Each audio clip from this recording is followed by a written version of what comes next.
DEFCON Warning System has raised its alert status to yellow, DEFCON 3, as of May 9, 2025. This is not a decision we take lightly.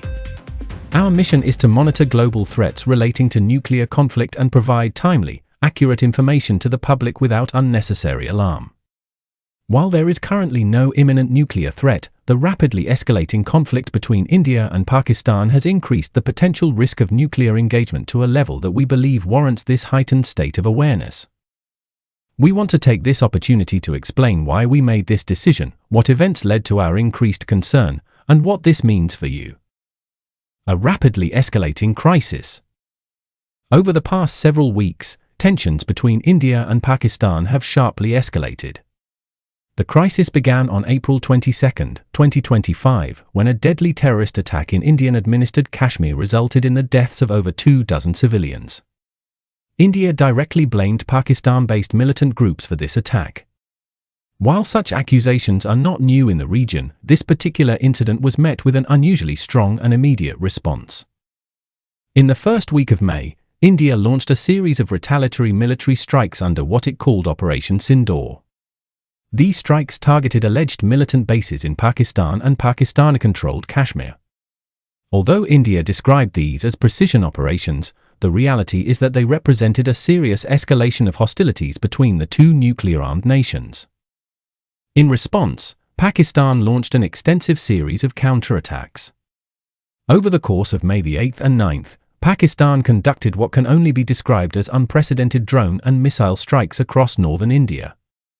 Indian Defence Forces reported intercepting hundreds of drones and several missiles, but significant damage was still done. Air combat incidents also increased, with Pakistan claiming to have downed multiple Indian aircraft during these encounters. This level of direct military engagement between India and Pakistan had not been seen in years, and the pace of escalation was alarming. Both sides publicly declared their intentions to continue military operations, with Pakistan even stating that it was prepared to target high-value strategic sites if it deemed further retaliation necessary. The fragile ceasefire and continued instability. On May 10, 2025, after intense diplomatic pressure from the international community, including direct intervention from the United States, India and Pakistan agreed to a ceasefire. While this ceasefire was a welcome development, we observed that it came only after several days of dangerous escalation that pushed both nations to the brink of a larger war. Even as the ceasefire was announced, we were receiving reports of isolated breaches. Firing was reported along the international border in Jammu just hours before the ceasefire took effect. These incidents highlight the fragile nature of the agreement and the deep mistrust that still exists between both sides. Our assessment is that while hostilities have temporarily paused, the situation remains highly volatile. Forces on both sides remain on high alert, and any incident, intentional or accidental, could reignite conflict. It is precisely this kind of unstable environment that has historically led to miscalculations and unintended escalation. Why we move to DEFCON Yellow? We want the public to understand that raising our alert level to yellow, DEFCON 3, does not mean nuclear war is imminent. It does, however, indicate that we believe the risk of nuclear conflict has increased beyond normal background levels. Here are the key factors behind our decision. Escalation without clear off-ramps. Prior to the ceasefire announcement, neither side showed meaningful signs of de-escalation. In fact, each day brought new military actions and threats of further escalation. This kind of trajectory is concerning when dealing with nuclear-capable nations. Unprecedented military activity, the scope of drone and missile attacks, combined with air and ground engagements, marked a significant departure from typical border skirmishes. The use of advanced military technology and direct strikes on strategic targets raised the stakes considerably. Nuclear posturing. While neither nation explicitly threatened the use of nuclear weapons during this crisis, we observed key warning signs.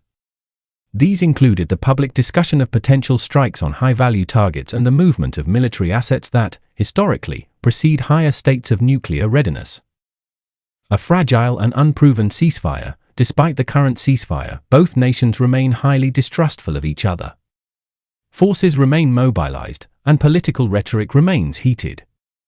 In our analysis, the possibility of renewed conflict in the near term cannot be dismissed. Fluid and unpredictable situation. Finally, we note that the situation remains highly fluid. Events on the ground are changing rapidly, and we believe that a higher alert level gives the public the earliest possible warning in the event that circumstances worsen. What this means for you. At DEFCON Yellow, we are not advising the public to panic or take immediate drastic action. However, we are recommending that individuals begin reviewing their personal emergency plans and become familiar with the basic steps of preparedness. This includes knowing the locations of nearby shelters or safe locations, reviewing family communication plans in case of emergencies, ensuring that basic emergency supplies, such as food, water, and first aid kits, are available. Preparedness is not panic, it is a responsible step to take when global conditions are uncertain.